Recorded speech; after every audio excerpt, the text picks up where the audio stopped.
Hello and welcome to Nitro Talk. This is Nitro Talk here. I know this doesn't look like a nitro, but we are going to have some Nitro Talk. Please, if you are into anything Nitro related, this being included in that, please like and subscribe. Have tons more coming. So, all right, before I get into this, I want to speak for a moment on the Nitro electric rivalry, which, by the way, I love. I love the ribbing that we give each other. I love the competition. I love the jokes. Electric guys versus Nitro guys. You know, I love that we can have fun with each other. But we need to remember at the end of the day that we are all on the same team. My local hobby shop still sells a brand new in the box Traxxas T-Max. If a young person goes into that store and buys an RC vehicle, I would much prefer them to buy that T-Max. But if they buy that 6S Arma and take it home, I'm not mad at them. I understand that, the ease of use is a big thing. There's a huge learning curve with Nitro. And I know that electric vehicles are the gateway drugs to our Nitro vehicles. Pretty much all of us, there may be some exceptions, but pretty much all of us started on electric vehicles. You got to get hooked on RC somehow. All right.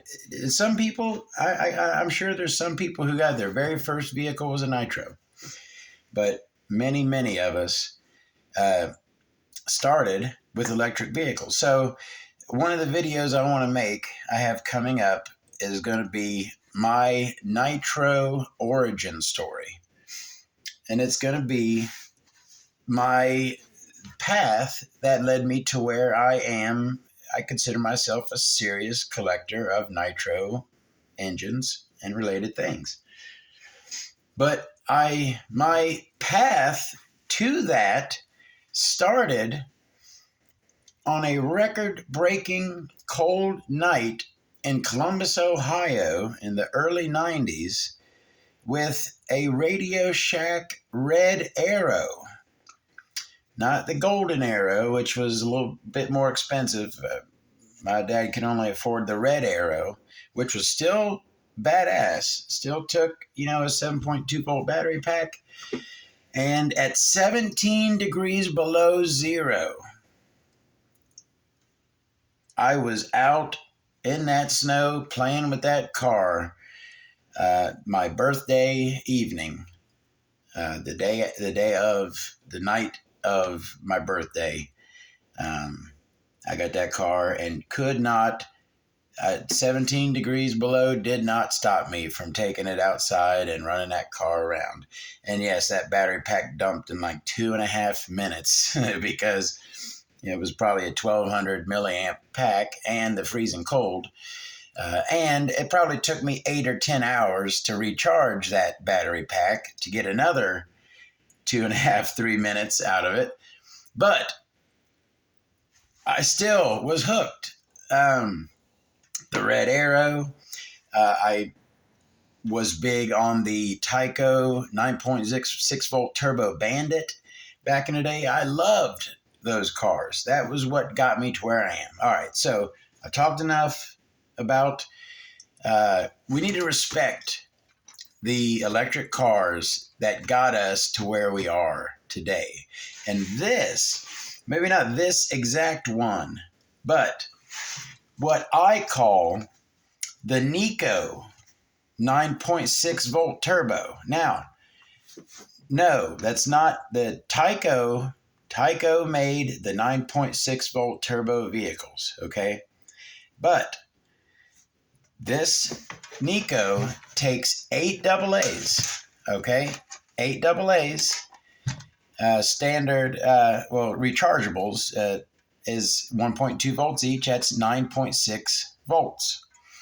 And as you can see, you got your standard, reverse, and forward, but then you kick it over into high for the turbo. So I personally have always considered these the Nikko 9.6 volt turbos. These cars are very special, and these cars are going up in value. The last time I looked, I wanted the one that I had, I've had a few of these throughout the years. My favorite one, the one that I had the longest, that I had the most fun with, was a Ferrari F40. And I went and looked to try to rebuy that same Ferrari F40. I think the last one I saw on eBay went for like $200. These are not going cheap. This particular one, as you can see, is a Camaro IROC. One of the things that we loved about these cars, they're kind of like Tamiya's in the fact that they have a hard shell and they're highly detailed. I mean, look. No. Okay. I'm glad I finally remembered. Let's talk about the light thing, okay?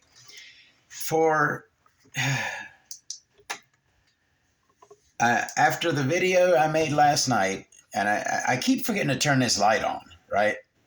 And so I'm beating myself up about it. I'm like, what's wrong, Todd? You can't seem to remember to turn that light on. And I'm thinking, people are going to start thinking this guy's an idiot.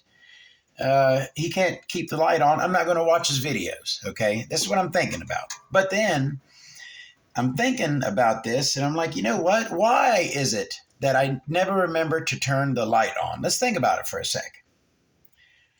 My concern isn't making a highly polished video where you can't hear my breathing or my pauses and going, That's not my concern. My concern is the stuff I'm showing you. I want to give you the information on the engines, everything I know, my opinions, my experience with stuff. That's what I focus on. The stuff that's on these paper towels, all right, is the main focus of my videos. Before I make a video, I try to think if there's anything I'm going to need as a prop to show or demonstrate something. That's what I think about before I start to make a video, not how's my production, how's the lighting. Yes, I know that's important, and I'm going to work on that, I promise. But please cut me some slack on the forget. I think if every freaking time I make a video, I forget to turn that light on. But it's only because right here is my focus is on, and I hope you appreciate that.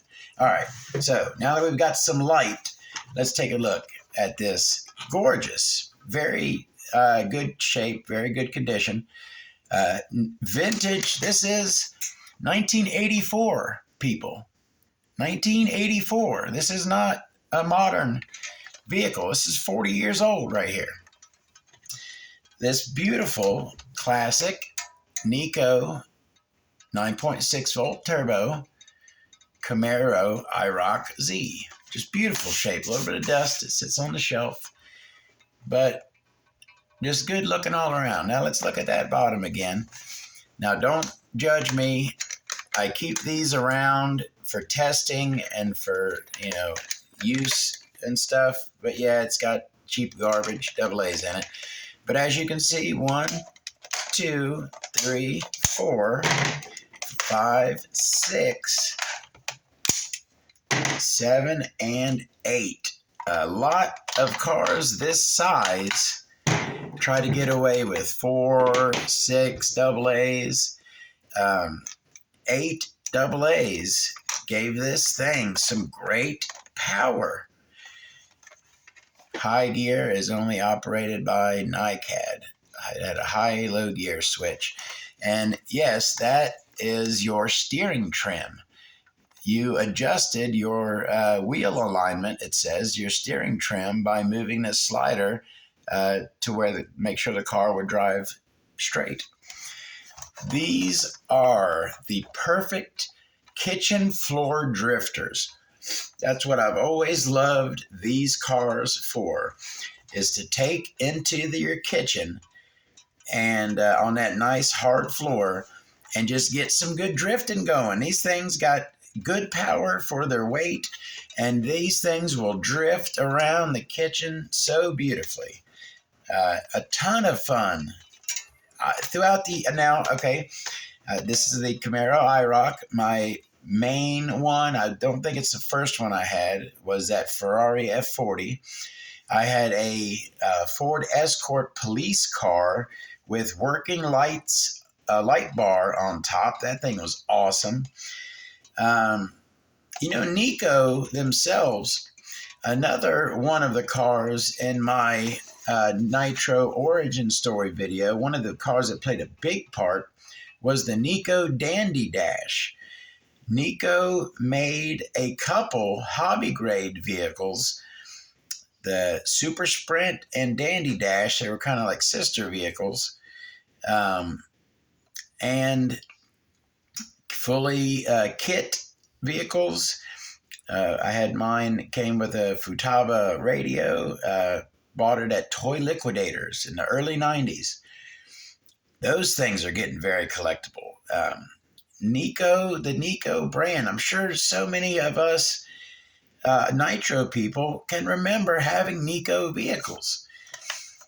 Show some love to this old stuff. This right here belongs on my Nitro shelves just as much as any Nitro vehicle. This vehicle, what this represents, the Nico 9.6 volt turbo, played as big a part as any Nitro vehicle in getting me to where I am today. So for that, it belongs on the shelf, and it's a treasured piece in my collection, just like everything else. And doesn't it look nice? It's a good looking car. Thank you very much for watching. I promise I won't have too many. I may have an electric video here and there, not too many, but the relation to Nitro will always be there. Everything is going to relate back to Nitro, because everything does. So thank you very much for watching. Got more Nitro videos coming. My next one, I think I'm going to do this Sin NX15, which is one of those odd small block, big blocks. Whoa, what the heck? That right there, I didn't even notice that. That needs repaired. That pull start looks like it's got an old piece of, maybe that wasn't fuel tubing, and it's like some hard plastic. But anyways, I will fix that maybe in the video as well. But this is one of those weird small block engines with big block mounts. There was a time in the late 90s, early 2000s when there were some on-road cars that had small block displacement but big block mounts. It was kind of an odd thing they did for a while. And this is one of those engines that's a small block displacement, big block mount. So we'll take a look at this, fix that pull start in the next video. See you then. Have a great, today's Saturday. Hope y'all have a great one. I got to go to work. But maybe some of y'all could burn some Nitro. Take her easy.